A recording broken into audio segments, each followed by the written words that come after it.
Lanjutan kisah Aditya, si pemuda kaya yang sederhana. Episode 74. Terlihat saat itu, beberapa warga yang tengah menghampiri Clara untuk menanyakan perihal tentang Aditya. Namun saat itu, Clara tak menjawab satupun pertanyaan dari mereka. Karena tak mendapat jawaban dari Clara, beberapa warga tadi pun langsung pergi dengan rasa penasaran akan sosok Aditya. Singkat cerita, malam pun telah tiba. Terlihat saat itu, Clara yang sedang duduk melamun di ruang tamu, sambil melihat ke layar smartphone miliknya. Nelpon enggak ya? Kenapa juga? Tadi aku pakai marahin si Adit, gumam Clara saat itu. Di sela lamunannya, tiba-tiba terdengar ibunya berkata, "Ra, kamu lagi mikirin apa? Kok mama lihat kamu bengong gitu?" "Ini ma, Clara lagi mikirin soal tadi siang, waktu Clara marahin Aditya." Mendengar ucapan Clara, ibunya pun berkata, "Tadi, waktu kamu marahin Aditya, mama jadi enggak enak hati. Padahal, apa yang dibilangin sama Aditya itu, ada benarnya," ucap ibunya Clara, lalu melanjutkan kembali perkataannya. "Oh iya Ra, kalau mama boleh tahu, sebenarnya, apa sih pekerjaannya Aditya?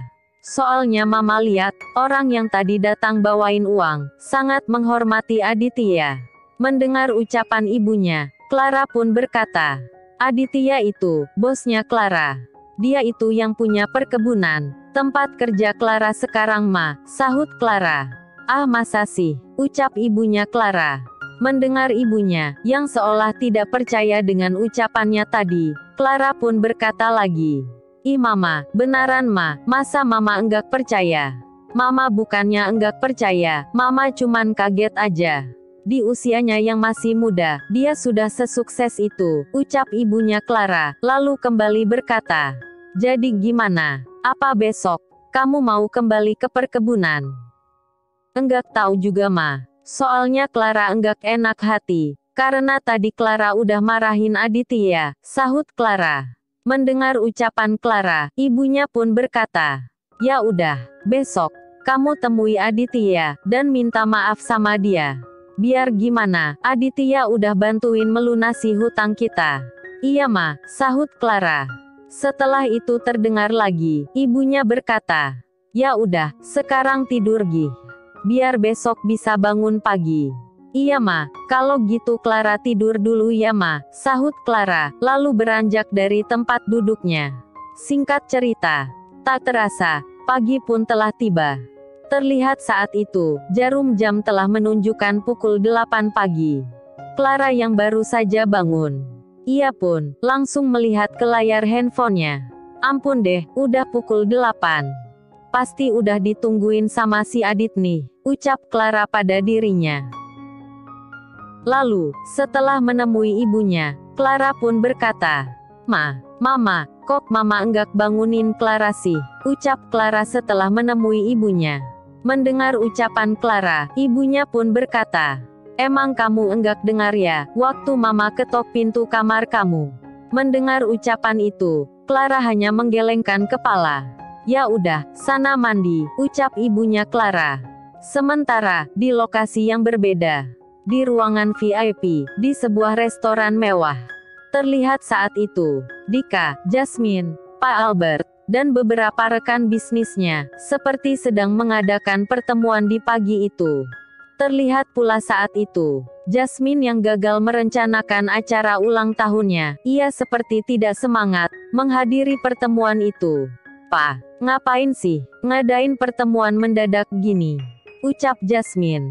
Mendengar ucapan Jasmine, Pak Albert, yang tidak lain adalah ayahnya Jasmine, beliau pun berkata, "Sengaja Papa mengadakan pertemuan ini, untuk membahas strategi, untuk menghancurkan saingan lama kita," sahut Pak Albert, lalu kembali melanjutkan perkataannya.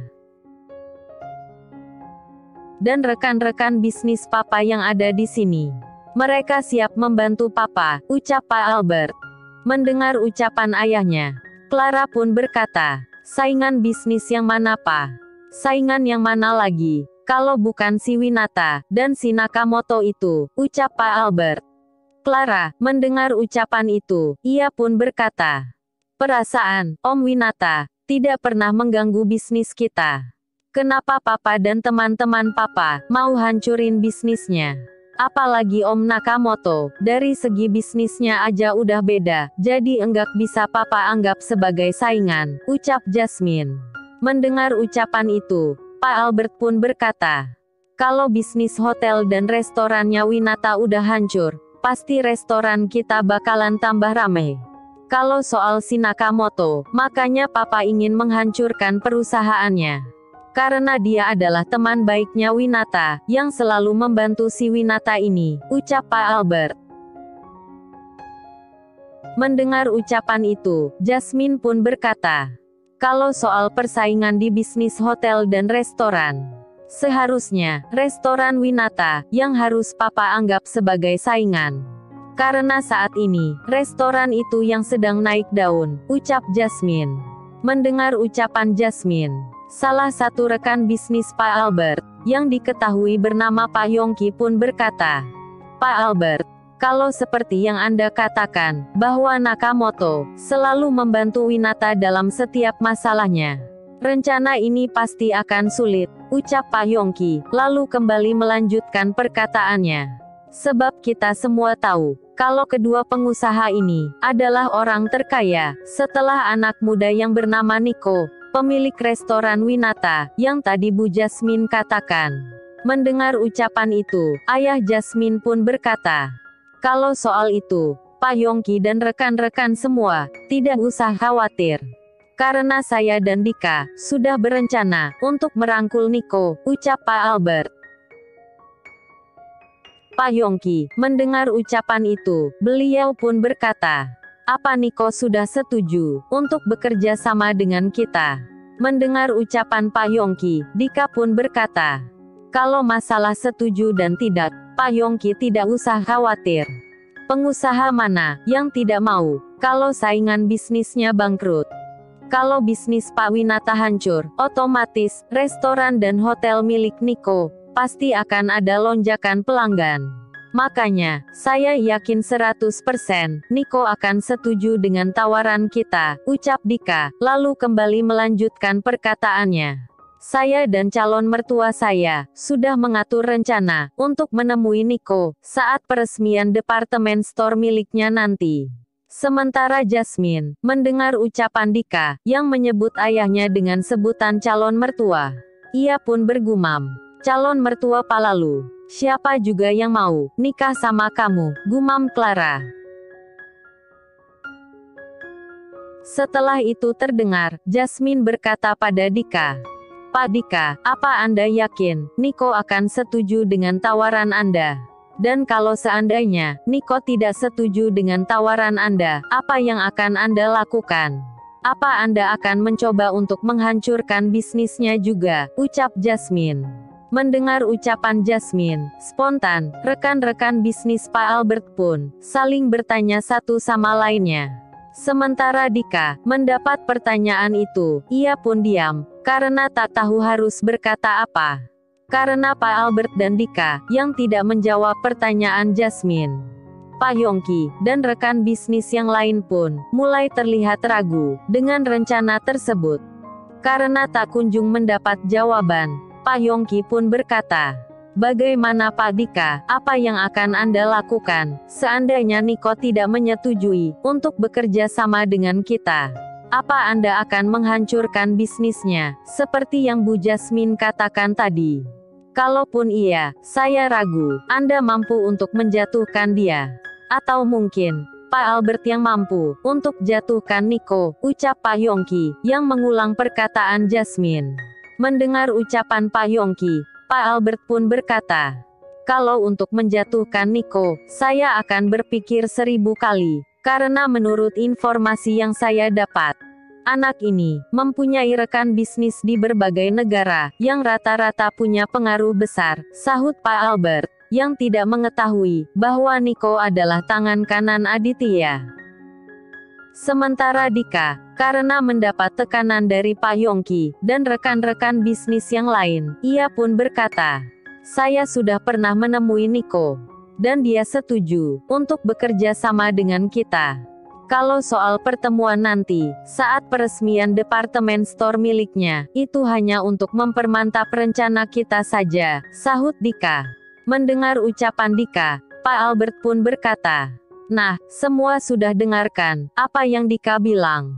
Apa kalian semua masih ragu dengan rencana ini?" ucap Pak Albert. "Kalau seperti itu, kami setuju," sahut Pak Yongki. Sementara, di lokasi yang berbeda, terlihat saat itu, Niko yang sedang bersiap-siap untuk berangkat ke salah satu restoran milik Aditya. Namun, baru saja ingin menjalankan mobilnya. Tiba-tiba terlihat, mobil milik Clara, yang baru saja memasuki pintu gerbang rumah tersebut.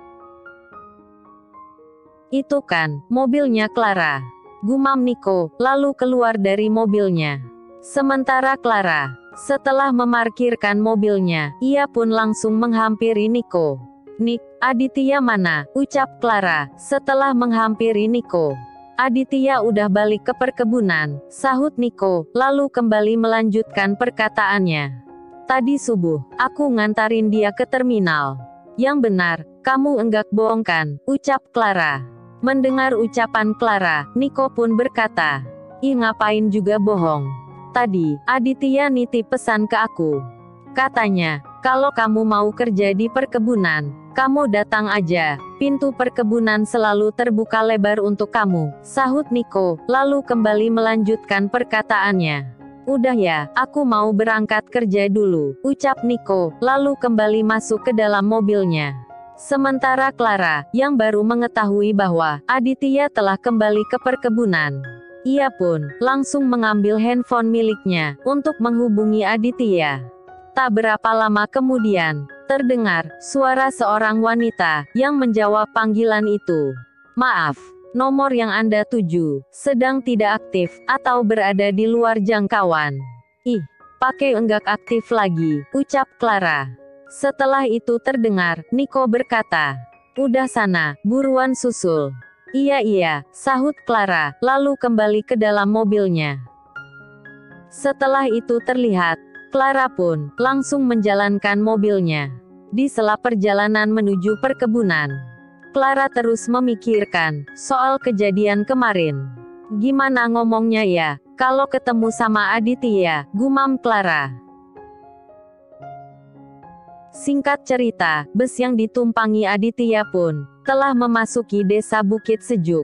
Sopir bus yang telah lama mengenal Aditya, ia pun berkata, "Mas Adit, mau diantarin langsung ke rumah, atau mau turun di terminal saja?" "Enggak usah Mang, biar saya turun di terminal. Nanti ke rumahnya, saya naik ojek saja," sahut Aditya. "Yo wes lah Mas," sahut si sopir. Lalu, setelah sampai di terminal, Aditya pun langsung memanggil ojek untuk mengantar dia ke rumahnya yang terletak di tengah perkebunan miliknya. Setelah sampai di depan gerbang perkebunan, Aditya pun langsung disambut oleh dua orang security yang berjaga di depan gerbang tersebut. "Loh non Clara mana dan kok malah naik ojek?" ucap kedua security secara bersamaan. "Oh, itu Pak, Clara masih punya urusan di kota, makanya belum datang," sahut Aditya. "Oh gitu toh dan," ucap salah satu security, lalu kembali berkata, "Ya udah, sini tasnya dan, biar saya bawa," ucap si security. Setelah itu terlihat, security tadi pun langsung menghidupkan motornya. "Ayo dan saya antar ke dalam." "Maaf ya Pak, jadi ngerepotin," ucap Aditya. "Ah enggak kok dan," sahut si security, lalu menjalankan motor tersebut. Sementara, security yang lainnya, ia pun kembali menutup gerbang perkebunan. Dan belum lama menutup gerbang tersebut, terlihat mobil milik Clara yang berjalan dengan perlahan. "Ha, ini kan mobilnya non Clara. Tadi katanya si Aden, non Clara masih punya urusan di kota. Lah ini, malah nongol di sini," gumam si security. Setelah tepat di depan pintu gerbang, Clara pun berkata, Pak, Adityanya udah pulang ya? Oh udah non, baru aja diantarin sama Pak Supri, ucap si security, lalu kembali berkata, urusannya udah selesai ya non. Mendengar ucapan si security, Clara pun berkata, urusan apa ya Pak? Lah, tadi si Aden bilang, non masih punya urusan di kota. Oh itu ya Pak, udah kok udah, sahut Clara, yang sebenarnya tidak mengerti dengan ucapan si security tadi. Setelah itu terdengar, si security kembali berkata, tunggu ya non, saya bukakan pintunya, ucap si security, lalu membuka gerbang tersebut. Setelah itu terlihat, Clara pun langsung menjalankan mobilnya menuju ke rumah milik Aditya yang berada tepat di tengah perkebunan tersebut. Lalu, setelah sampai di rumah milik Aditya, Clara pun langsung memarkirkan mobilnya tepat di depan garasi. Sementara Pak Supri, yang tidak lain adalah security yang tadi mengantar Aditya, melihat Clara yang baru saja tiba, ia pun langsung bertanya, "Loh udah datang toh non?" "Oh udah Pak, lagian urusanku udah selesai," sahut Clara. "Oh gitu ya non," ucap si security. Setelah itu terdengar, Clara pun berkata, "Udah ya Pak, saya mau masuk dulu." "Oh iya non," sahut si security. Sementara Bi Ijah melihat Clara yang baru saja datang. Ia pun langsung menghampiri Clara. "Loh, kok pulangnya sendiri-sendiri non? Pasti berantem lagi ya," ucap Bi Ijah sambil mencubit kecil pinggang Clara. "Ih, Bibi apa-apaan sih," ucap Clara, lalu kembali berkata, "Aditya di mana Bi?" "Oh tunggu, Bibi panggilkan ya," sahut Bi Ijah, lalu melangkah meninggalkan Clara. Lalu, setelah sampai di depan pintu kamar Aditya, terdengar Bi Ijah berkata, "Don, Aden, dicariin sama non Clara tuh." Mendengar ucapan itu, Aditya pun menyahut, Bibi enggak usah bercanda deh." "Swerden, Bibi enggak lagi bercanda," sahut Bi Ijah, lalu kembali melanjutkan perkataannya. "Ya udah, kalau Aden enggak percaya, nih Bibi bawa sama orangnya," ucap Bi Ijah. Setelah itu terdengar, Clara berkata, "Dit, kamu marah ya sama aku," ucap Clara. Setelah itu terdengar, Bi Ijah berkata, "Tuh, Bibi enggak bohong kan," ucap Bi Ijah, lalu kembali melanjutkan perkataannya.